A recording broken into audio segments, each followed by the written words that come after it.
Hello friends, welcome to our YouTube channel learn with NH. आज के इस video में दोस्तों हम एक और मॉडल पेपर के बारे में बात करेंगे। जैसा कि आप लोगों को पता है दोस्तों, सेट एग्ज़ाम में बहुत कम टाइम आप लोगों के लिए बचा हुआ है। अब आप जितने ज़्यादा मॉडल पेपर लगा सकते हैं दोस्तों, उतने ज़्यादा मॉडल पेपर लगाने की कोशिश कीजिए, ठीक है। और साथ ही साथ अपने नोट्स भी पढ़ते रहिए। यहाँ पर आज हम दोस्तों सबसे पहले साइंस के बारे में बात करेंगे, फिर हम कंप्यूटर के बारे में बात करेंगे दोस्तों, हिंदी के बारे में बात करेंगे, राजस्थान जीके पढ़ेंगे, पॉलिटी पढ़ेंगे, ठीक है, इंडियन ज्योग्राफी पढ़ेंगे दोस्तों, ठीक है, और करंट अफेयर के बारे में हम डिस्कस करेंगे। तो ये कंप्लीट मॉडल पेपर आपका होने वाला है दोस्तों। यहाँ पर हम सभी टॉपिक से रिलेटेड सभी सवाल डिस्कस करेंगे, ठीक है। तो ये वीडियो आप लोगों के लिए बहुत ही ज़्यादा यूज़फुल होने वाला है। इस वीडियो को आप शुरू से लेकर एंड तक जरूर देखिए, ठीक है। यहाँ पर काफ़ी सारी चीज़ें मैं आपको हाथों हाथ याद करवा दूंगा, ठीक है। अभी आज का जो एग्ज़ाम हुआ था दोस्तों, उसमें भी मॉडल पेपर से काफ़ी सारे सवाल पूछे गए हैं, ठीक है। तो चलिए देखते हैं दोस्तों। पहला सवाल आपकी स्क्रीन पर है। पहला सवाल क्या कह रहा है दोस्तों, निम्नलिखित में से कौन एक ग्रीन हाउस गैस नहीं है। यानी कि इनमें से कौन सी एक ग्रीन हाउस गैस नहीं है। Methane, nitrogen, nitrous oxide, carbon dioxide. तो दोस्तों मीथेन, नाइट्रोजन और आपकी नाइट्रस ऑक्साइड जो है ये आपकी ग्रीन हाउस गैस के अंतर्गत आती है, ठीक है। तो यहाँ पर आपका राइट आंसर क्या हो जाएगा दोस्तों, कार्बन डाइऑक्साइड हो जाएगा। ये आपको ध्यान रखना है, ठीक है। अब यहाँ पर एक बात आपको ध्यान रखनी है दोस्तों, जो कि एग्जाम में पूछी जाती है, क्योटो प्रोटोकॉल। क्योटो प्रोटोकॉल जो है दोस्तों ये कब हुआ था, ये एग्जाम में पूछा जाता है। ये आपका कब हुआ था दोस्तों, तो ये आपका 1997 में हुआ था। ये आपको ध्यान रखना है। ये किससे संबंधित है, ये आपका ग्रीन हाउस गैस से संबंधित है, ठीक है। ग्रीन हाउस गैसेस जो होती है इनको कैसे कम कर सकते हैं, उससे संबंधित है आपका क्योटो प्रोटोकॉल। कब हुआ था, ये 1997 में हुआ था। ये पूछा जाता है। और एक है दोस्तों आपका मॉन्ट्रियल प्रोटोकॉल। मॉन्ट्रियल प्रोटोकॉल जो है दोस्तों वो आपका कब का हो जाएगा, वो आपका 1987 का हो जाएगा। ये भी आपको ध्यान रखना है, ठीक है। आगे देखिए, चंद्रयान 2 के लैंडर का नाम है। तो चंद्रयान 2 के लैंडर का नाम क्या है दोस्तों, विक्रम हो जाएगा। ये आपको ध्यान रखना है, ठीक है। और अगर आपसे रोवर पूछा जाए तो रोवर क्या हो जाएगा, प्रज्ञान हो जाएगा, ठीक है। आगे देखिए, भारतीय कोविड-19 वैक्सीन कोविशील्ड और कोवैक्सीन को संग्रहित करने के लिए आवश्यक तापप्रास है। तो दोस्तों कोविशील्ड और कोवैक्सीन को संग्रहित करने के लिए आवश्यक तापप्रास जो है ये आपकी 2 से 8 डिग्री सेंटीग्रेड है। ये आपको ध्यान रखना है, ठीक है। अगर आपसे पूछा जाए दोस्तों कोविशील्ड का निर्माण जो है ये किस कंपनी के द्वारा किया गया, तो क्या आप बता सकते हैं, यह आपके भारत बायोटेक के द्वारा किया गया है। भारत बायोटेक के द्वारा इसका निर्माण किया गया है। ये आपको ध्यान रखना है, ठीक है। ये पूछा जा सकता है। और कोवैक्सीन का निर्माण किसके द्वारा किया गया दोस्तों, ये भी आपसे पूछा जा सकता है। तो इसका निर्माण किसके द्वारा किया गया दोस्तों, इसका निर्माण सीरम इंस्टीट्यूट ऑफ इंडिया के द्वारा किया गया। ये आपको ध्यान रखना है, किसके द्वारा, सीरम इंस्टीट्यूट ऑफ इंडिया के द्वारा। ये आपको ध्यान रखना है, ठीक है। आगे देखिए, बुलेट प्रूफ जैकेट बनाने में सर्वाधिक सामान्यतः प्रयुक्त किया जाने वाला पदार्थ है। तो दोस्तों बुलेट प्रूफ जैकेट जो बनाया जाता है उसमें केवलर पदार्थ यूज में लिया जाता है। ये आपको ध्यान रखना है, कौन सा, केवलर। इंपॉर्टेंट है दोस्तों, पूछा जाता है। आगे देखिए, पूसा सिंधु गंगा किस फसल की एक किस्म है। तो ये पिछले वाले मॉडल पेपर में मैंने आपको बताया था, ये गेहूं की किस्म है, ठीक है। आगे देखिए,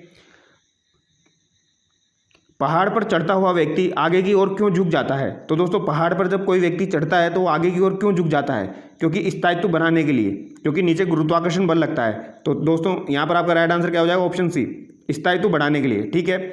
मानव शरीर में ग्लूकोज इस रूप में संग्रहित होता है। तो ग्लूकोज जो है ये ग्लाइकोजन के रूप में मानव शरीर में संग्रहित होता है। ये आपको ध्यान रखना है, ठीक है। आगे देखिए, निम्नलिखित में से कौन सी सब्जी मूल जड़ नहीं है। यानी कि कौन सी सब्जी जो है वो जड़ नहीं है दोस्तों, आलू, गाजर, मूली, सलजम।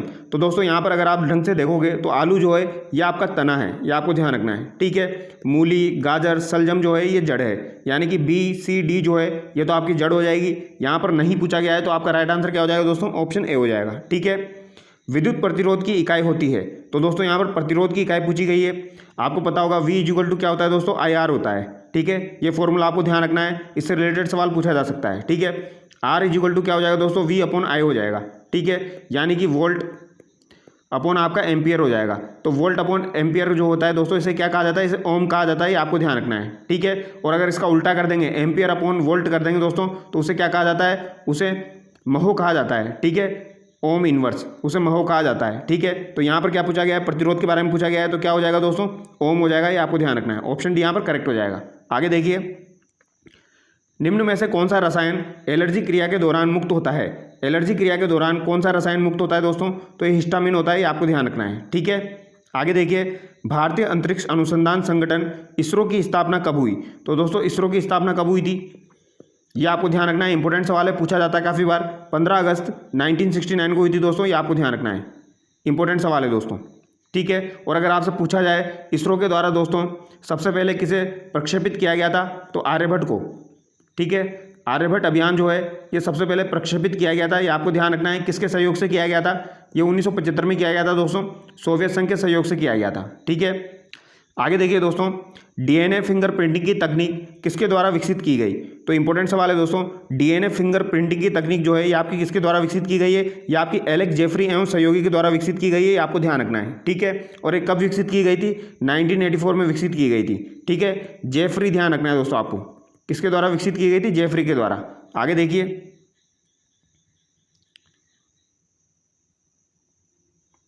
दोस्तों इसी प्रकार के सवाल आपके एग्जाम में पूछे जाएंगे, तो इंपॉर्टेंट सवाल है ये। निम्न में से कौन सा हिमनरक्षी की तरह उपयोग में नहीं आता है, sucrose, DMSO, glycerol, sodium hypochloride. आगे देखिए दोस्तों, निम्न में से कौन सी तरंग सामान्य टीवी के रिमोट कंट्रोल के द्वारा उपयोग में ली जाती है, तो सामान्य टीवी के रिमोट कंट्रोल के द्वारा उपयोग में ली जाती है तो ये आपकी अवरक्त तरंग हो जाएगी, आपको ध्यान रखना है, ठीक है। हम रिमोट जो चलाते हैं उसमें कौन सी तरंग होती है, अवरक्त तरंग है, ये आपको ध्यान रखना है, ठीक है। आगे देखिए, अपने उड़ान पथ में अवरोधकों की पहचान करने के लिए चमगादड़ निम्नलिखित तरंगों में से कौन सी एक का उपयोग करते हैं, तो दोस्तों चमगादड़ जो होती है ये कौन सी तरंगों का उपयोग करती है, ये आपके पराश्रव्य तरंगों का उपयोग करती है, आपको ध्यान रखना है, ठीक है। पराश्रव्य तरंगें जो होती है दोस्तों ये आपकी कौन सी वाली होती है, 20,000 हर्ट्ज से अधिक ध्वनि वाली जो तरंगें होती है उन्हें हम पराश्रव्य तरंगें कहते हैं, आपको ध्यान रखना है, ठीक है। आगे देखिए, कौन सी फंगस ब्लैक फंगस रोग का कारण है, तो ब्लैक फंगस रोग का कारण दोस्तों म्यूकर हो जाएगा, ये आपको ध्यान रखना है, ठीक है। आगे देखिए, निम्नलिखित तत्वों के कौन से समूह में उनके सबसे बाह्यतम कक्ष में क्रमशः 4, 5, 6 इलेक्ट्रॉन होते हैं, तो दोस्तों ये सिलिकॉन, नाइट्रोजन और सल्फर हो जाएगा, ऑप्शन डी यहाँ पर आपका करेक्ट हो जाएगा, ठीक है। कौन सा वर्ष अंतर्राष्ट्रीय जैव विविधता वर्ष घोषित किया गया था, तो दोस्तों ये इंपॉर्टेंट सवाल है। अंतर्राष्ट्रीय जैव विविधता वर्ष जो है ये आपका 2010 घोषित किया गया था, ये आपको ध्यान रखना है, ठीक है, इंपॉर्टेंट है। जैव विविधता दिवस कब मनाया जाता है दोस्तों, ये भी आपके एग्जाम में पूछा जाता है, तो ये आपको 22 मई को मनाया जाता है, ये आपको ध्यान रखना है, ठीक है। आगे देखिए, निम्नलिखित में से किस पारिस्थितिकी तंत्र में जैव भार का प्रतिलोम पिरामिड देखा जा सकता है, तो जैव भार का प्रतिलोम पिरामिड कहाँ देखा जा सकता है दोस्तों, तो ये आपका तालाब में देखा जा सकता है, ये आपको ध्यान रखना है, ठीक है।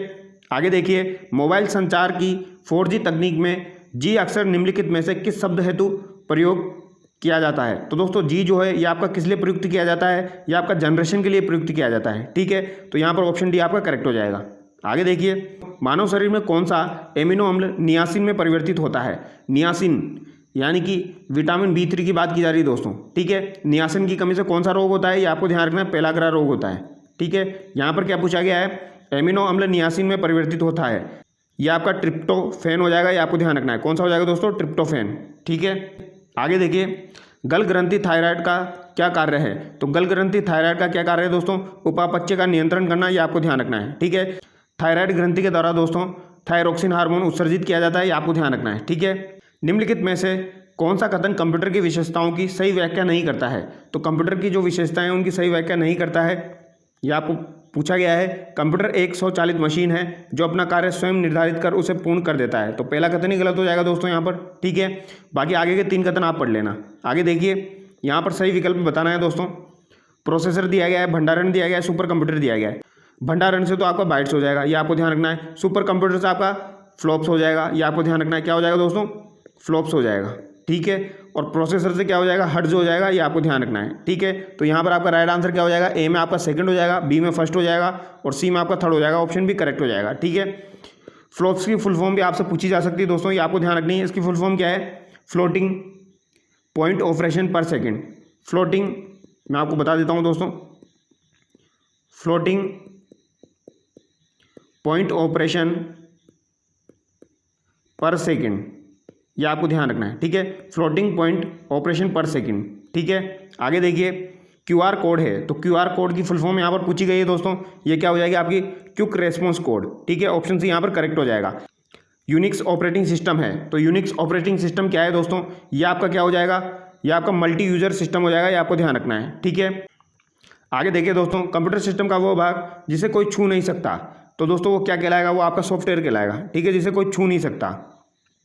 आगे देखिए, विंडोज़ में स्टार्ट बटन के बारे में सत्य कथन है, तो विंडोज़ के स्टार्ट बटन के बारे में सत्य कथन क्या हो जाएगा, एप्लीकेशन को लॉन्च करने में डिवाइस सेटिंग में। तो दोनों सही है दोस्तों, यहाँ पर आपका ऑप्शन सी करेक्ट हो जाएगा।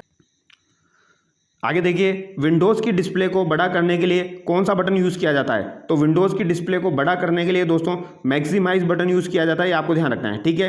और छोटा करने के लिए मिनिमाइज यूज़ किया जाता है। एमएस वर्ड में कितने टेक्स्ट अलाइनमेंट होते हैं? तो दोस्तों एमएस वर्ड के अंदर आपका एक तो राइट अलाइनमेंट होता है, एक लेफ्ट अलाइनमेंट होता है, एक आपका सेंटर अलाइनमेंट होता है और एक आपका जस्टिफाई अलाइनमेंट होता है, ठीक है। तो यहाँ पर आपका ऑप्शन बी करेक्ट हो जाएगा, ठीक है। आगे देखिए, क्वेश्चन नंबर 31 देखिए दोस्तों, फॉर्मेटिंग टूल बार में सबसे छोटा फ़ॉन्ट साइज कितना होता है? फॉर्मेटिंग टूल बार में सबसे छोटा फ़ॉन्ट साइज 8 होता है दोस्तों, और सबसे बड़ा कौन सा होता है? 72 होता है, ये आपको ध्यान रखना है। तो ऑप्शन बी यहाँ पर करेक्ट हो जाएगा। आगे देखिए, बुलेट्स और नंबरिंग टूल्स का उपयोग किसके लिए किया जाता है? तो दोस्तों बुलेट्स और नंबरिंग टूल्स का उपयोग जो है ये लिस्ट बनाने के लिए किया जाता है, ये आपको ध्यान रखना है, ठीक है। तो यहाँ पर साइंस और कंप्यूटर के क्वेश्चन कंप्लीट हो चुके हैं दोस्तों। हिंदी के सवाल देखने के बाद फिर हम जीके के सवाल देखेंगे, ठीक है। और जीके के सवाल बहुत ही अच्छे तरीके से मैं आपको बताऊँगा, ठीक है। आगे देखिए, एक्यात्म शब्द का सही संधि विच्छेद व संधि का नाम किस विकल्प में है? तो दोस्तों ये आपके किस विकल्प में हो जाएगा? एक्यात्म को अगर हम तोड़ेंगे तो एक के प्लस आत्म हो जाएगा दोस्तों, दीर्घ संधि। ऑप्शन सी यहाँ पर आपका करेक्ट हो जाएगा, ठीक है। अनभ्यस्त शब्द में प्रयुक्त उपसर्ग है, तो अनभ्यस्त शब्द में आपके कौन कौन से उपसर्ग हो जाएंगे दोस्तों? एक तो आपका अन हो जाएगा दोस्तों, और एक आपका कौन सा हो जाएगा? अभी हो जाएगा, अन्न प्लस अभी प्लस अस्त। तो ऑप्शन ए यहाँ पर आपका करेक्ट हो जाएगा, ठीक है। आगे देखिए, निम्न में से सौम्य का विलोम शब्द होगा। सौम्य का विलोम शब्द क्या हो जाएगा दोस्तों? सौम्य का विलोम शब्द आपका हो जाएगा यहाँ पर भीषण हो जाएगा दोस्तों। ऑप्शन डी यहाँ पर करेक्ट हो जाएगा, ठीक है, ये आपको ध्यान रखना है। दुरात्मा का तो दोस्तों महात्मा हो जाएगा, ठीक है। गौण का क्या हो जाएगा दोस्तों? गौण का यहाँ पर मुख्य हो जाएगा, ये आपको ध्यान रखना है। दूषण का क्या हो जाएगा दोस्तों? दूषण का आपका भूषण हो जाएगा, ये आपको ध्यान रखना है। तो ये दोस्तों यहाँ पर सौम्य का क्या हो जाएगा? भीषण हो जाएगा। आगे देखिए, निम्न में से कंज का अनेकार्थक शब्द है। अनेकार्थक शब्द आपका कंज का कौन सा हो जाएगा? अमृत हो जाएगा, ये आपको ध्यान रखना है, ठीक है। आगे देखिए, राम गंगा पटना आम एवं रामायण निम्नलिखित में से किस संज्ञा के उदाहरण है? तो दोस्तों राम गंगा पटना आम रामायण जो है ये आपकी व्यक्तिवाचक संज्ञा के उदाहरण है, ठीक है। निम्नलिखित में से शुद्ध शब्द का चयन कीजिए। यहाँ पर शुद्ध शब्द का चयन करना है दोस्तों। अधीन दिया गया है, अधीन नहीं होता दोस्तों, क्या होता है? अधीन होता है, ठीक है, ये आपको ध्यान रखना है। विरहणी दिया गया है, विरहणी नहीं होता दोस्तों, विरहिणी होता है दोस्तों। क्या होता है? विरहिणी होता है, ये आपको ध्यान रखना है, ठीक है। उन्नतशील दिया गया है, ये भी गलत दिया गया है दोस्तों, ये क्या हो जाएगा आपका? उन्नतिशील होता है। उन्नतशील कोई शब्द ही नहीं होता, उन्नतिशील होता है दोस्तों। तो यहाँ पर आपका राइट आंसर गोवर्धन हो जाएगा, ये आपको ध्यान रखना है, ठीक है। आगे देखिए, खिड़की के पास बैठने की जगह वाक्यांश के लिए समुचित एक शब्द होगा। तो खिड़की के पास बैठने की जगह के लिए वाक्यांश के लिए समुचित एक शब्द कौन सा हो जाएगा दोस्तों? दरीचा हो जाएगा, ये आपको ध्यान रखना है, ठीक है। आगे देखिए, तिनके की ओट में पहाड़ लोकोक्ति का सटीक अर्थ निम्न विकल्पों में से होगा। तो दोस्तों तिनके की ओट में पहाड़, इसका क्या अर्थ हो जाएगा?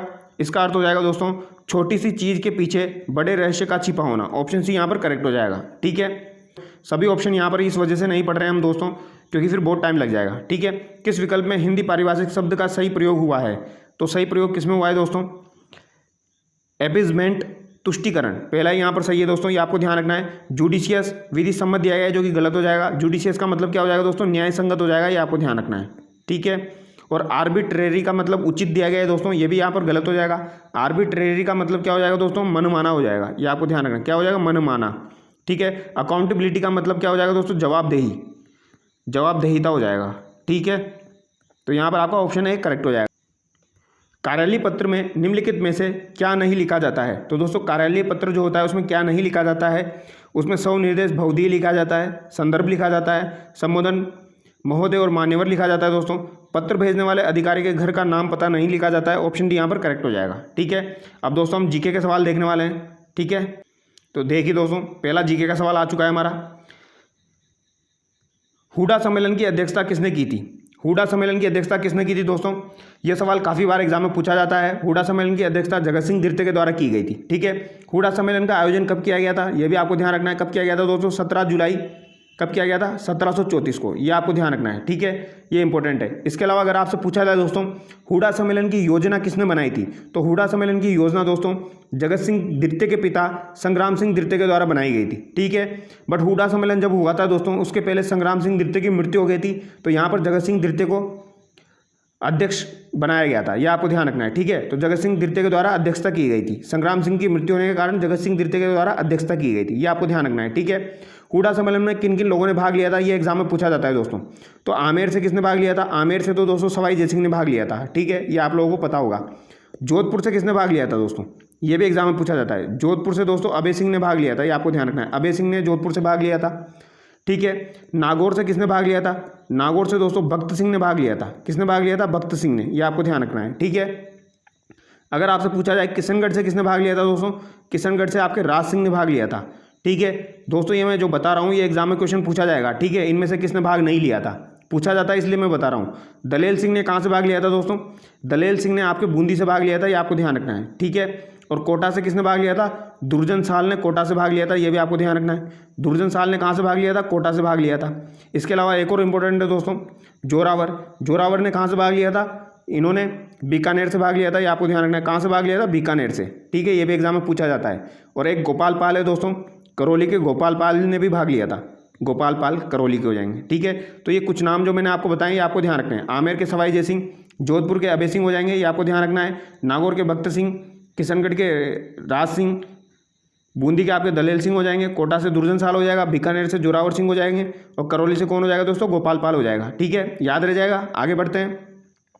जोधपुर के निकट ओशिया में मंदिरों का निर्माण करवाया गया, तो ओशिया में मंदिरों का निर्माण किसने करवाया दोस्तों, ये प्रतिहारों द्वारा करवाया गया है, ठीक है। ओशिया के मंदिर कहाँ हो जाएंगे, आपके जोधपुर में हो जाएंगे। किस हत्याकांड को गांधी जी ने दोहरी डायराशाही की संज्ञा दी है, तो दोस्तों दोहरी डायराशाही की संज्ञा गांधी जी के द्वारा किसे दी गई है, नीमूचना हत्याकांड को दी गई है, ये आपको ध्यान रखना है। कब हुआ था ये आपका 14 मई 1925 को हुआ था दोस्तों, ये आपको ध्यान रखना है, ठीक है। और अगर आपसे दोस्तों मानगढ़ हत्याकांड पूछा जाए तो मानगढ़ हत्याकांड कब हुआ था, ये आपका 17 नवंबर 1913 को हुआ था, ये आपको ध्यान रखना है, ठीक है। मानगढ़ 17 नवंबर 1913 को हुआ था, इंपॉर्टेंट है दोस्तों, ठीक है। और ये 14 मई 1925 को हुआ था। गांधी जी के द्वारा इसे दोहरी डायराशाही की संज्ञा दी गई थी, और मानगढ़ धाम जो है उसे राजस्थान का जलियांवाला बाग हत्याकांड कहा जाता है, ठीक है। आगे देखिए, राठौड़ शासक जो 52 युद्धों के नायक और 58 परगनों का स्वामी रूप में प्रतिष्ठित माना गया, ये कौन हो जाएंगे, आपके मारवाड़ के मालदेव, ठीक है। आगे देखिए, राजस्थान में जेंटलमैन्स एग्रीमेंट कब हुआ था, तो दोस्तों जेंटलमैन एग्रीमेंट जो हुआ था ये आपका वर्ष 1942 में हुआ था, ये आपको ध्यान रखना है, ठीक है। कब हुआ था, सितंबर 1942 में, इंपॉर्टेंट है दोस्तों। किस किस के बीच में हुआ था, ये भी एग्जाम में पूछा जाता है। तो आपके हीरालाल शास्त्री और मिर्जा इस्माइल के मध्य हुआ था, ये आपको ध्यान रखना है, ठीक है, इंपॉर्टेंट है दोस्तों। हीरालाल शास्त्री और जयपुर के प्रधानमंत्री मिर्जा इस्माइल के मध्य हुआ था। इस समझौते के तहत यह तय किया गया था दोस्तों, जयपुर प्रजामंडल भारत छोड़ो आंदोलन में भाग नहीं लेगा, ठीक है। बट कुछ अधिकारी ऐसे थे, कुछ सदस्य इसके ऐसे थे जिन्होंने कहा नहीं हम तो भाग लेंगे, तो उन्होंने अपना आज़ाद मोर्चा अलग से बना लिया। क्या बना लिया, आज़ाद मोर्चा। तो आज़ाद मोर्चे का गठन कब हुआ था दोस्तों, 1942 में हुआ था। किसके द्वारा किया गया था, बाबा हरिश्चंद्र के द्वारा, ये आपको ध्यान रखना है, बाबा हरिश्चंद्र के द्वारा इसका गठन किया गया था, आज़ाद मोर्चे का। बट बाद में जवाहरलाल नेहरू के कहने पर दोस्तों 1945 में आज़ाद मोर्चा जो था इसे वापस जयपुर प्रजामंडल में मिला लिया गया था, ये आपको ध्यान रखना है, ठीक है। यानी जवाहरलाल नेहरू के कहने पर, समझाइश पर 1945 में आज़ाद मोर्चा जो था इसे कहाँ मिला लिया गया, जयपुर प्रजामंडल में, ये आपको ध्यान रखना है, ठीक है। आगे देखिए, ब्रोच गुज्जर नामक एक ताम्रपत्र के आधार पर राजपूतों को यूची जाति का वंशज मानते हुए इनका संबंध कुषाण जाति से किसने जोड़ा है, तो दोस्तों कुषाण जाति से इनका संबंध जो है ये कनिंघम के द्वारा जोड़ा गया है, ये आपको ध्यान रखना है। भंडारकर के द्वारा तो इन्हें ब्राह्मण बताया गया है, ठीक है, ये आपको ध्यान रखना है। आगे देखिए, मेवाड़ के सिसोदिया वंश की कुलदेवी है, तो मेवाड़ के सिसोदिया वंश की कुलदेवी आपकी बाण माता हो जाएगी, आपको ध्यान रखना है, ठीक है। सन्यासियों का सुल्तान किसे कहा गया है, तो दोस्तों सन्यासियों का सुल्तान जो है ये आपके हमीमुद्दीन नागौरी को कहा गया है, ये आपको ध्यान रखना है, ठीक है। इनके गुरु का नाम क्या था दोस्तों, इनके गुरु का नाम ख्वाजा मोइनुद्दीन चिश्ती हो जाएगा, ये आपको ध्यान रखना है, ठीक है।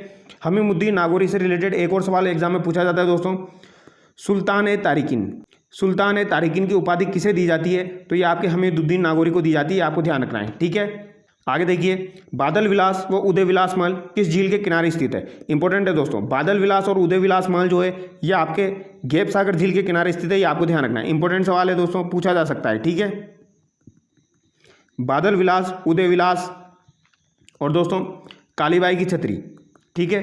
कालीबाई की जो छतरी है ये भी आपकी कहाँ पर स्थित है, तो कालीबाई की छतरी या स्मारक जो है दोस्तों वो आपका कहाँ पर स्थित है, गैप सागर झील डूंगरपुर में स्थित है, ये आपको ध्यान रखना है, ठीक है। गैप सागर झील के किनारे बादल विलास, उदय विलास और कालीबाई की छतरी या स्मारक बना हुआ है, ठीक है। आगे देखिए दोस्तों, निम्नलिखित में से कौन सा वस्त्र है जो गुज्जर जाति में सर्वाधिक प्रचलित है, ब्रिचेस, आत्मसूक, चोगा, अंगरखी, तो दोस्तों ये अंगरखी हो जाएगा, ठीक है। ऑप्शन डी यहाँ पर करेक्ट हो जाएगा। अंगरखी जो होता है दोस्तों ये कमर के ऊपर पुरुषों के द्वारा धारण किया जाता है, ये आपको ध्यान रखना है। ठीक है, पुरुषों के द्वारा धारण किया जाने वाला वस्त्र है कमर के ऊपर। ठीक है, और कमर के नीचे जो धारण किया जाता है वो आपका ब्रीचेस हो जाएगा। आगे देखिए, पंजीरी राजस्थान में किस त्यौहार पर प्रसाद के रूप में बांटी जाती है? तो पंजीरी कब बांटी जाती है दोस्तों? जन्माष्टमी पर बांटी जाती है। ठीक है, आगे देखिए, जन्माष्टमी कब मनाई जाती है आपकी? भाद्रपद कृष्ण पक्ष की अष्टमी को। ठीक है, तालबंदी गायकी राजस्थान के किस क्षेत्र की लोक गायक परंपरा है? तो दोस्तों तालबंदी जो है ये आपकी कहाँ की हो जाएगी? पूर्वी क्षेत्र की हो जाएगी। ठीक है, आगे देखिए, गरासिया समुदाय का सबसे बड़ा मेला लगता है। तो दोस्तों गरासिया समुदाय का सबसे बड़ा मेला कौन सा है या कहाँ लगता है? तो ये आपका मानखारो मेला हो जाएगा। ठीक है, ये आपको ध्यान रखना है। कहाँ पर लगता है? ये आपका सिरोही में लगता है दोस्तों, भाकर सिरोही में लगता है, ये आपको ध्यान रखना है। ठीक है, मानखारो मेलो। आगे देखिए, अकबर के विरुद्ध चित्तौड़गढ़ आक्रमण के समय कौन से लोक देवता युद्ध करते हुए वीर गति को प्राप्त हुए थे? तो दोस्तों अकबर के द्वारा चित्तौड़गढ़ पर आक्रमण किया गया था 1568 में, ये आपको ध्यान रखना है। ठीक है, और इस समय कौन से लोक देवता युद्ध करते हुए वीर गति को प्राप्त हुए थे? तो ये आपके वीर कल्ला जी थे। ठीक है, इन्हें 4 हाथों वाले देवता कहा जाता है। ठीक है, 4 हाथों वाला देवता किन्हें कहा जाता है? वीर कल्ला जी को कहा जाता है। भूत प्रेतों का देवता किन्हें कहा जाता है? वो भी इनको कहा जाता है, ये आपको ध्यान रखना है। ठीक है, इनकी गर्दन कट गई थी दोस्तों, उसके बावजूद भी इनका धड़ जो है वो दुश्मनों से लड़ता रहा। ठीक है, और लड़ते हुए कहाँ तक जा पहुँचा था? रुंडेला तक। ये भी आपको ध्यान रखना है, कहाँ तक जा पहुँचा था? रुंडेला तक। ठीक है, आगे देखिए, मदन मोहन जी मंदिर करौली का संबंध किस संप्रदाय से है? इंपॉर्टेंट सवाल है दोस्तों। मदन मोहन जी मंदिर जो है ये आपका करौली में स्थित है। पहली बात तो आपको ये ध्यान रखनी है, इसका संबंध गौड़ीय संप्रदाय से है। ठीक है, गौड़ीय संप्रदाय के 2 प्रमुख मंदिर है दोस्तों। एक तो आपका मदन मोहन जी का मंदिर करौली हो जाएगा, और पहला आपका कौन सा हो जाएगा दोस्तों? ये आपका गोविंद देव जी मंदिर हो जाएगा जयपुर का। गोविंद देव जी मंदिर जयपुर का जो हो जाएगा, जिसका निर्माण सवाई जयसिंह के द्वारा करवाया गया था, ये आपका जयपुर में स्थित, ये भी आपका गौड़ीय संप्रदाय से संबंधित है। ठीक है, आगे देखिए, किस शासक के काल में शिकार का चित्रण कोटा शैली का प्रतीक बना? तो ये उमेश सिंह के काल में होना था। ठीक है, आगे देखिए, अजरक प्रिंट बाड़मेर दिया गया है, जाजम छपाई चित्तौड़गढ़ दिया गया है, लहरिया अजमेर दिया गया है दोस्तों, और दाबू प्रिंट आकोला चित्तौड़गढ़ दिया गया है। अजरक प्रिंट बाड़मेर का फेमस है दोस्तों। अगर आपसे पूछा जाए मलिर प्रिंट कहाँ का फेमस है? मलिर प्रिंट भी आपका कहाँ का हो जाएगा? बाड़मेर का हो जाएगा। ठीक है, जाजम आजम आपकी चित्तौड़गढ़ की हो जाएगी, दाबू प्रिंट आकोला चित्तौड़गढ़ का हो जाएगा। ठीक है, लहरिया जो है ये आपका कहाँ का हो जाएगा दोस्तों? जयपुर का हो जाएगा, ये आपको ध्यान रखना है। कहाँ का हो जाएगा? जयपुर का हो जाएगा। और अगर आपसे चूनड़ी पूछी जाए दोस्तों, चूनड़ी कहाँ की हो जाएगी? चूनड़ी आपकी जोधपुर की हो जाएगी। ठीक है, ऑप्शन सी यहाँ पर गलत हो जाएगा। आगे देखिए, राजस्थान की बोलियों का वैज्ञानिक अध्ययन करने वाला पहला विद्वान था। तो दोस्तों बोलियों का वैज्ञानिक अध्ययन करने वाला पहला विद्वान आपका कौन हो जाएगा? जी.ए. ग्रेसन। ठीक है, ये आपको ध्यान रखना है, जॉर्ज अब्राहम ग्रेसन। आगे देखिए, निम्नलिखित में से किस जिले की आकृति त्रिभुजाकार है? तो त्रिभुजाकार आकृति कौन से जिले की है दोस्तों? यहाँ पर ये पूछा गया है, तो ये आपकी कौन से जिले की हो जाएगी? ये आपकी हो जाएगी दोस्तों अजमेर जिले की, आपको ध्यान रखना है। ठीक है, अगर आपसे टोंकी पूछी जाए तो टोंकी कौन सी हो जाएगी दोस्तों? टोंकी आपकी पतंगाकार हो जाएगी, ये आपको ध्यान रखना है। ठीक है, पतंगाकार। अगर आपसे दौसा की पूछी जाए तो दौसा की धनुषाकार हो जाएगी दोस्तों।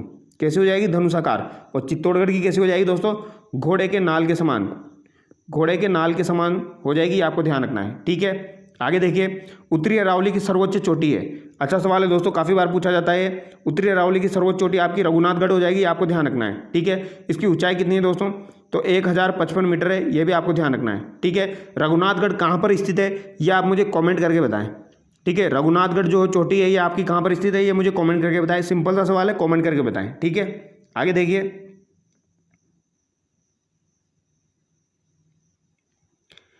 निम्नलिखित में से कर्क रेखा के दक्षिण में स्थित है। तो कर्क रेखा के दक्षिण में क्या स्थित है दोस्तों? तो ये आपका कुशलगढ़ बांसवाड़ा हो जाएगा, ये आपको ध्यान रखना है। ठीक है, अगर आपसे कर्क रेखा की लंबाई पूछी जाए दोस्तों तो ये आपकी कितनी हो जाएगी? 26 किलोमीटर हो जाएगी, आपको ध्यान रखना है। ठीक है, आगे देखिए, वराह तथा लसावरी किस नदी के अन्य नाम है? तो वराह तथा लसावरी जो है दोस्तों, ये इंपॉर्टेंट सवाल है, ये आपके कल के एग्जाम में पूछा गया है दोस्तों। वराह और लसावरी जो है ये आपके रूपारेल नदी के अन्य नाम है, ये आपको ध्यान रखना है। ठीक है, रूपारेल नदी का उद्गम कहाँ से होता है दोस्तों? उदयनाथ की पहाड़ियों से होता है। कहाँ से होता है? उदयनाथ की पहाड़ियों से होता है। इंपॉर्टेंट है दोस्तों, उदयनाथ की पहाड़ियों से इसका उद्गम होता है। कौन सी नदी के किनारे है या कौन सी नदी पर है? तो ये आपकी रूपारेल नदी पर है, ये आपको ध्यान रखना है। ठीक है, ये दोनों क्वेश्चन एग्जाम में पूछे जाते हैं। आगे देखिए, राजस्थान में औसत वार्षिक वर्षा होती है। राजस्थान के अंतर्गत औसत वार्षिक वर्षा कितनी होती है? तो ये आपकी 57.51 सेंटीमीटर हो जाएगी। ठीक है, आगे देखिए दोस्तों, निम्नलिखित में से जैत सागर झील किस जिले में स्थित है? तो जैत सागर झील आपकी दोस्तों बूंदी जिले में स्थित है। और अगर आपसे पूछा जाए जैत सागर बांध कहाँ पर स्थित है? तो जैत सागर बांध जो है आपका दोस्तों ये आपका कहाँ पर हो जाएगा? ये आपका भीलवाड़ा में हो जाएगा। ठीक है, हालांकि ज़्यादातर जैत सागर झील ही पूछी जाती है। ठीक है, राजस्थान में क्षारीय मृदा का विस्तार है, तो राजस्थान में क्षारीय मृदा का विस्तार कहाँ कहाँ पर हो जाएगा दोस्तों? नागौर, बीकानेर, फरौदी। तो उपयुक्त सभी हो जाएगा, ठीक है। वर्ष 2011 की जनगणना के अनुसार न्यूनतम जनसंख्या वृद्धि दर किस जिले में है? तो न्यूनतम जनसंख्या वृद्धि दर आपकी श्री गंगानगर की हो जाएगी 10%, ठीक है। और सबसे ज़्यादा 32.5% किसकी हो जाएगी दोस्तों? 32.5% आपकी किसकी हो जाएगी? बाड़मेर की हो जाएगी, ठीक है। आगे देखिए, जनगणना 2011 के अनुसार क्रमशः भारत एवं राजस्थान की नगरीय जनसंख्या का प्रतिशत है। तो भारत और राजस्थान की नगरीय जनसंख्या का प्रतिशत यहाँ पर पूछा गया है, कितना कितना हो जाएगा दोस्तों? भारत का आपका हो जाएगा 31.15% और 24.87% जो हो जाएगा ये किसका हो जाएगा? राजस्थान का हो जाएगा। ऑप्शन डी यहाँ पर करेक्ट हो जाएगा, ठीक है। आगे देखिए, बेणेश्वर धाम किन 3 नदियों के संगम पर स्थित है? तो दोस्तों बेणेश्वर धाम जो है ये आपका सोम, माही, जाखम नदियों के संगम पर स्थित है। ऑप्शन डी यहाँ पर करेक्ट हो जाएगा, ठीक है। बेणेश्वर धाम की स्थापना किसके द्वारा की गई थी दोस्तों? तो संत माऊजी के द्वारा की गई थी, आपको ध्यान रखना है, ठीक है। संत माऊजी का जन्म कहाँ पर हुआ था? तो साबला गांव डूंगरपुर में इनका जन्म हुआ था। ये एग्जाम में पूछा जाता है, ये आपको ध्यान रखना है, ठीक है। संत माऊजी के द्वारा कौन से संप्रदाय की स्थापना की गई थी? निष्कलंकी संप्रदाय की स्थापना की गई थी, ये भी आपको ध्यान रखना है, ठीक है। संत माऊजी के द्वारा दोस्तों चोपड़ा नामक ग्रंथ लिखे गए हैं, चोपड़ा नामक ग्रंथ लिखे गए हैं जिन्हें दीपावली के दिन बाहर निकाला जाता है, ये आपको ध्यान रखना है, ठीक है। संत माऊजी को कृष्ण का निष्कलंकी अवतार भी कहा जाता है, ये भी आपको ध्यान रखना है। आगे देखिए, दक्षिण पूर्वी मैदानी प्रदेश में निम्नलिखित में से कौन सा जिला स्थित है? तो दक्षिणी पूर्वी मैदानी प्रदेश में आपका हाड़ौती प्रदेश आ जाएगा, यानी कि बूंदी आ जाएगा, ठीक है। हमादा है, तो हमादा क्या है दोस्तों? हमादा है, हमादा क्या है दोस्तों? हमादा आपका राजस्थान में स्थित चट्टानी मरुस्थल हो जाएगा, ठीक है। भोराट का पठार स्थित है, भोराट का पठार आपका कहाँ पर स्थित है दोस्तों? तो ये आपका घोगुंदा से कुंभलगढ़ के मध्य में स्थित है, ये आपको ध्यान रखना है। इसकी ऊंचाई जो है दोस्तों ये कल के एग्जाम में पूछी गई है 1225 मीटर, और ये मैंने आपको पिछले से पिछला जो मॉडल पेपर करवाया था दोस्तों उसमें मैंने आपको बता भी दी थी, ठीक है। इसके अलावा उड़िया का पठार भी आपको ध्यान रखना है। उड़िया का पठार जो है राजस्थान का सर्वोच्च पठार है, जिसकी ऊंचाई कितनी है? 1360 मीटर है, जो कि माउंट आबू में स्थित है, ठीक है। और अगर आपसे पूछा जाए दोस्तों लसाड़िया का पठार कहाँ पर है? तो लसाड़िया का पठार आपका कहाँ पर हो जाएगा दोस्तों? लसाड़िया का पठार आपका सलूम्बर के अंदर हो जाएगा, ठीक है, जैसमंद झील के पूर्व में, ये आपको ध्यान रखना है। और अगर आपसे ऊपरमाल का पठार पूछा जाए तो भैंस के ऊपर बीज, मैंने आपको बताया था दोस्तों, भैंस के ऊपर बीज यानी कि भैंसोरगढ़ से लेकर बिजोलिया के मध्य में आपका ऊपरमाल का पठार हो जाएगा, ठीक है। और हाड़ौती का पठार दक्षिण से पूर्व के मध्य में हो जाएगा, ये आपको ध्यान रखना है, ठीक है। और अगर आपसे पूछा जाए दोस्तों लसोड़िया आंदोलन किसने चलाया था? तो लसोड़िया आंदोलन जो है दोस्तों ये संत माऊजी के द्वारा चलाया गया था, ठीक है। आगे देखिए, मावट वर्षा जिनसे होती है वो है, तो मावट वर्षा किनसे होती है दोस्तों? ये आपके पश्चिमी विक्षोभों से होती है, ठीक है। राजस्थान सरकार द्वारा पहली वन नीति का अनुमोदन कब किया गया था? तो पहली वन नीति का अनुमोदन दोस्तों कब किया गया था? फरवरी 2010 में किया गया था, ठीक है, याद रह जाएगा। आगे देखिए, भारत का प्रथम राष्ट्रीय उद्यान कौन सा है? तो भारत का प्रथम राष्ट्रीय उद्यान कौन सा हो जाएगा दोस्तों? जिम कॉर्बेट राष्ट्रीय उद्यान हो जाएगा, जो कि कहाँ पर स्थित है? आपका उत्तराखंड में स्थित है, ये आपको ध्यान रखना है, ठीक है। और हेमिसाई राष्ट्रीय उद्यान जो है दोस्तों ये आपका सबसे बड़ा राष्ट्रीय उद्यान है, ये आपको ध्यान रखना है। सबसे बड़ा कौन सा हो जाएगा? आपका हेमिसाई राष्ट्रीय उद्यान, ठीक है। आगे देखिए, नीति तथा माना दर्रे किस राज्य में स्थित है? तो दोस्तों नीति और माना दर्रे जो है ये आपके किस राज्य में स्थित हो जाएंगे? ये आपके उत्तराखंड में स्थित है। इसको कैसे याद रखोगे आप दोस्तों? मैंने आपको एक ट्रिक बताई थी। मुलिंग ने उत्तर माना लिपु नीति है। कौन सी नीति है दोस्तों? लिपु नीति है, ये आपको ध्यान रखना है, ठीक है। बस इतना ध्यान रखना है। तो मुलिंग तो एक नाम है जो आपको ध्यान रखना है, तो इससे क्या हो जाएगा? मुलिंगला हो जाएगा, ठीक है। उत्तर से उत्तराखंड हो जाएगा, माना से मानाला हो जाएगा दोस्तों, ठीक है। लिपु से लिपुलेख दर्रा हो जाएगा, नीति से आपका नीति दर्रा हो जाएगा, ठीक है। तो दोस्तों नीति और माना यहाँ पर पूछा गया है, यानी कि ये वाला और ये वाला यहाँ पर पूछा गया है, तो आपका आंसर क्या हो जाएगा? उत्तराखंड हो जाएगा, ठीक है। आगे देखिए, पीर पंजाल श्रेणी में स्थित दर्रा है, तो पीर पंजाल श्रेणी में आपका स्थित दर्रा कौन कौन सा हो जाएगा दोस्तों? ये आपका बनिहाल दर्रा हो जाएगा, ठीक है, ये आपको ध्यान रखना है। आगे देखिए दोस्तों, प्रायद्वीपीय भारत की कौन सी नदी को दक्षिण की गंगा के नाम से जाना जाता है? तो दक्षिण की गंगा के नाम से किसे जाना जाता है दोस्तों? गोदावरी नदी को जाना जाता है। गोदावरी नदी का उद्गम कहाँ से होता है दोस्तों? नासिक से होता है, ये आपको ध्यान रखना है, ठीक है। इसे दक्षिण की गंगा के नाम से जाना जाता है। इसकी कुछ सहायक नदियाँ है वो भी आपको ध्यान रखनी है, जो कि एग्जाम में पूछी जाती है दोस्तों। एक तो आपको ध्यान रखनी है दोस्तों पेन गंगा, एक आपको ध्यान रखनी वेन गंगा, ये दोनों तो बहुत ज़्यादा इंपॉर्टेंट है, काफ़ी बार एग्जाम में पूछी जा चुकी है। ये गोदावरी की सहायक नदियाँ है, ठीक है। और इसके अलावा भी अगर आपसे पूछी जाए दोस्तों तो एक आपकी रुद्रावती हो जाएगी। कौन सी हो जाएगी? रुद्रावती भी आपको ध्यान रखनी है। इसके अलावा आपको दोस्तों प्राणहिता भी ध्यान रखनी है, प्राणहिता और एक मंजरा, ये काफ़ी बार एग्जाम में पूछी जाती है। तो मंजरा, प्राणहिता, रुद्रावती, वेनगंगा, पेनगंगा आपको ध्यान रखनी है, ठीक है। आगे देखिए, किस मिट्टी को रे ऊसर कल्लर नाम से भी जाना जाता है। तो क्षारीय मिट्टी जो होती है दोस्तों, इसको रे ऊसर या कल्लर के नाम से जाना जाता है, ये आपको ध्यान रखना है। ठीक है, क्वेश्चन नंबर 115 देखिए दोस्तों, राजस्थान सूचना आयोग का गठन कब हुआ? तो राजस्थान सूचना आयोग का गठन कब हुआ था दोस्तों? तो इसका गठन 18 अप्रैल 2006 को हुआ था दोस्तों। तो यहाँ पर ऑप्शन में नहीं दिया गया, तो इसको 18 कर लीजिए आप। 18 अप्रैल 2006 को इसका गठन हुआ था। ठीक है, पहले अध्यक्ष इसके कौन थे? तो MD कोरानी थे, ये आपको ध्यान रखना है। कौन थे दोस्तों? MD कोरानी। ठीक है, इंपॉर्टेंट सवाल है, काफ़ी बार एग्जाम में पूछा जाता है। आगे देखिए, निम्नलिखित में से कौन से संशोधन अधिनियम के अंतर्गत राज्य विधान परिषद का चुनाव लड़ने वाले उम्मीदवार को संबंधित राज्य का मतदाता होने की अनिवार्यता समाप्त कर दी गई? तो दोस्तों ये जन प्रतिनिधित्व अधिनियम 2003 के तहत की गई। ऑप्शन डी यहाँ पर करेक्ट हो जाएगा। ठीक है, आगे देखिए, राज्य मानवाधिकार आयोग अपना वार्षिक प्रतिवेदन किसको प्रेषित करता है? दोस्तों मानवाधिकार आयोग जो है ये अपना वार्षिक प्रतिवेदन किसको प्रेषित करता है?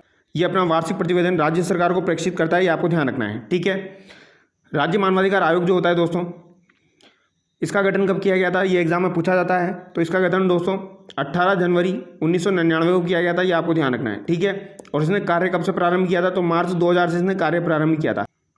अगर आपसे पूछा जाए दोस्तों, मानव अधिकार संरक्षण अधिनियम ये आपका कब का है? तो ये आपका 1993 का है, ये आपको ध्यान रखना है। ठीक है, मानव अधिकार संरक्षण अधिनियम कब का है? 1993 का है। ये भी काफ़ी बार एग्जाम में पूछा जा चुका है। आगे देखिए, निम्नलिखित में से कौन से अनुच्छेद के तहत नगर पालिकाओं में अनुसूचित जातियों, अनुसूचित जनजातियों तथा स्त्रियों के लिए आरक्षण का प्रावधान किया गया है? तो दोस्तों ये नगर पालिका के रेस्पेक्ट में पूछा गया है। तो यहाँ पर आपका राइट आंसर 243 हो जाएगा। ठीक है, आगे देखिए, स्थानीय स्वशासन है। स्थानीय स्वशासन क्या है दोस्तों? ये यहाँ पर पूछा गया है। स्थानीय स्वशासन वो व्यवस्था जिसमें उन स्थानीय इकाइयों जिनमें निर्वाचित व्यक्ति होते हैं जिनके द्वारा स्थानीय सेवाओं का प्रशासन हो। ऑप्शन सी यहाँ पर करेक्ट हो जाएगा। ठीक है, आगे देखिए, निम्नलिखित में से कौन से अनुच्छेद के तहत राज्यपाल के पास धन विधेयक और अनुदान की मांगों को सिफारिश करने की शक्ति है? तो दोस्तों ये अनुच्छेद 207 के तहत है, ये आपको ध्यान रखना है। ठीक है, अगर आपसे अनुच्छेद 202 के बारे में पूछा जाए दोस्तों, ये इंपॉर्टेंट है। ये किससे संबंधित है? ये आपका वार्षिक वित्तीय विवरण से संबंधित है। वार्षिक वित्तीय विवरण से संबंधित है, ये आपको ध्यान रखना है। ठीक है, ये भी एग्जाम में पूछा जाता है। अनुच्छेद 161 जो है ये समा से संबंधित है, यानी समा करने की शक्ति होती है राज्यपाल के साथ, यानी कि समाधान की शक्ति होती है राज्यपाल के पास, ये आपको ध्यान रखना है। ठीक है, अनुच्छेद 208 जो हो जाएगा ये प्रक्रिया के नियम से संबंधित है, प्रक्रिया के नियमन से संबंधित है, ये आपको ध्यान रखना है। ठीक है, राज्यपाल के पद की अहर्ताओं के संबंध में निम्नलिखित में से कौन सा कथन असत्य है? यहाँ पर कौन सा कथन असत्य है दोस्तों? राज्यपाल के पद की अहर्ताओं के संबंध में राज्यपाल संसद या राज्य विधानमंडल का सदस्य नहीं होना चाहिए, ये कथन तो सही है दोस्तों। यदि वह किसी भी सदन का सदस्य है तो राज्यपाल के पद की शपथ लेने के बाद उस सदन से उसका स्थान रिक्त माना जाएगा, ये कथन भी सही है दोस्तों। कार्यकाल के दौरान उनकी आर्थिक उपलब्धियों व भत्तों को संसद के द्वारा कम किया जा सकता है, तो दोस्तों ये कथन गलत हो जाएगा। ठीक है, राज्यपाल अपने कार्यकाल के दौरान अन्य किसी प्रकार का पद धारण नहीं कर सकता, ये कथन भी सही है दोस्तों। ठीक है, आगे देखिए, सूचना के अधिकार के तहत जीवन या स्वतंत्रता से संबंधित सूचना कितने समय में उपलब्ध करवानी होती है? तो दोस्तों सूचना का अधिकार जो है ये आपका राइट टू इन्फॉर्मेशन एक्ट जो है दोस्तों, RTI, ये कब का है? ये 2005 का है। ठीक है, ये आपको ध्यान रखना है। और यहाँ पर कितने समय में उपलब्ध करवानी चाहिए? तो ये आपका 48 घंटे में, ये आपको ध्यान रखना है। ठीक है, ऑप्शन सी यहाँ पर आपका करेक्ट हो जाएगा। ठीक है, आगे देखिए, राज्य महिला नीति कब जारी की गई? तो राज्य महिला नीति आपकी 8 मार्च 2000 को जारी की गई, ये आपको ध्यान रखना है। ठीक है, आगे देखिए, निम्नलिखित में से सामाजिक आर्थिक राजनीतिक न्याय का उल्लेख संविधान के किन उपबंधों में हुआ है? तो दोस्तों सामाजिक आर्थिक और राजनीतिक न्याय जो है ये प्रस्तावना में तो उल्लेखित है ही सही। ठीक है, उसके अलावा नीति निर्देशक तत्व जो है इनमें भी उल्लेखित है। तो यहाँ पर आपका राइट आंसर ऑप्शन बी हो जाएगा, B एंड D। ठीक है, लोक लेखा समिति के संदर्भ में कौन से कथन सही है? इस समिति में 22 सदस्य होते हैं, तो ये कथन सही है दोस्तों।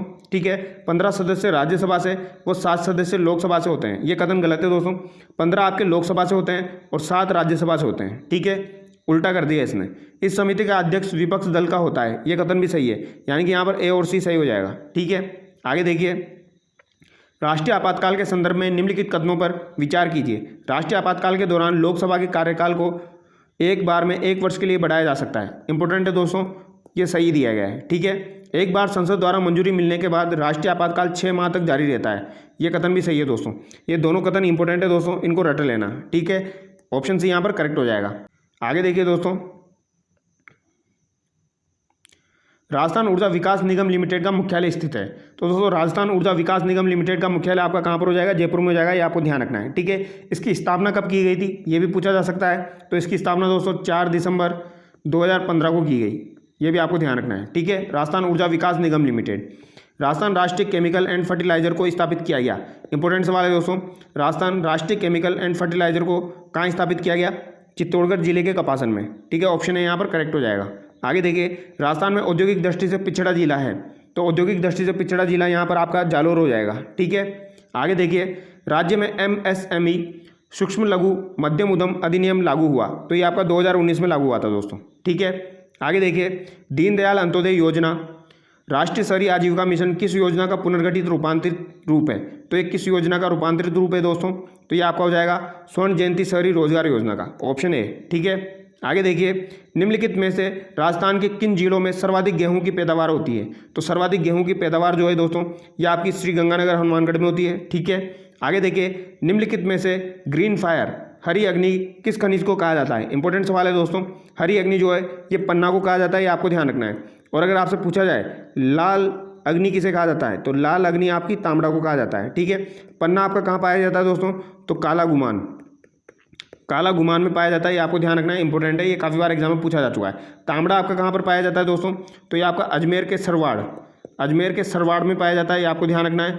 और टोंक में भी पाया जाता है, टोंक के जनकपुरा, टोंक के जनकपुरा और राजमहल में, ये आपको ध्यान रखना है, टोंक के जनकपुरा और राजमहल में पाया जाता है।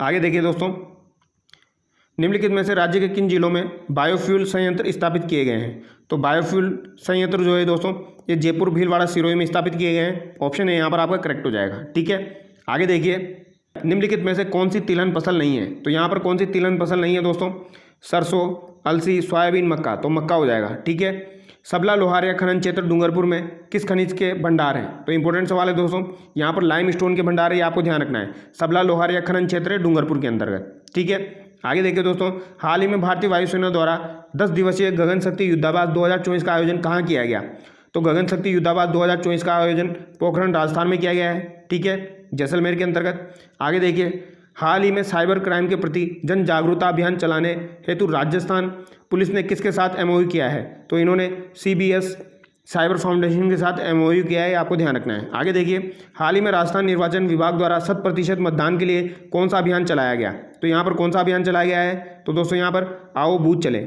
ऑप्शन ए अभियान चलाया गया है। ठीक है, आगे देखिए, ऑल इंडिया इंटर यूनिवर्सिटी पुरुष क्रिकेट प्रतियोगिता का खिताब जीतने वाली राज्य की पहली यूनिवर्सिटी कौन सी है, तो ये आपकी कौन सी हो जाएगी दोस्तों, ये आपकी हो जाएगी JJT यूनिवर्सिटी झुंझुनू। ठीक है, आगे देखिए, हाल ही में राजस्थान सरकार ने पायलट प्रोजेक्ट के तहत किस जिले में मुख्यमंत्री माँ वाउचर योजना लागू की है, तो मुख्यमंत्री माँ वाउचर योजना दोस्तों 12 भरतपुर फुलौदी तीनों में लागू की गई है। ठीक है, ये आपको ध्यान रखना है, और अभी वर्तमान में पूरे राज्य में लागू है। ठीक है, आगे देखिए दोस्तों, हाल ही में राज्य में स्कूली शिक्षा को दिव्यांग बच्चों और वंचित छात्रों के घरों तक बिना इंटरनेट और बिना स्मार्टफोन पहुंचाने के लिए कौन सी शैक्षणिक हेल्पलाइन शुरू की गई है, यहाँ पर दोस्तों स्कूल एट होम शुरू की गई है, ऑप्शन ए करेक्ट हो जाएगा। ठीक है, स्कूल एट होम। आगे देखिए, क्वेश्चन नंबर 143 दोस्तों, हाल ही में राज्यपाल द्वारा किस विश्वविद्यालय को सत्र 2021-22 के अंतर्गत सर्वश्रेष्ठ विश्वविद्यालय के रूप में कुलाधिपति अवार्ड से सम्मानित किया गया है, तो दोस्तों ये मोहनलाल सुखाड़िया विश्वविद्यालय उदयपुर को सम्मानित किया गया है। ठीक है,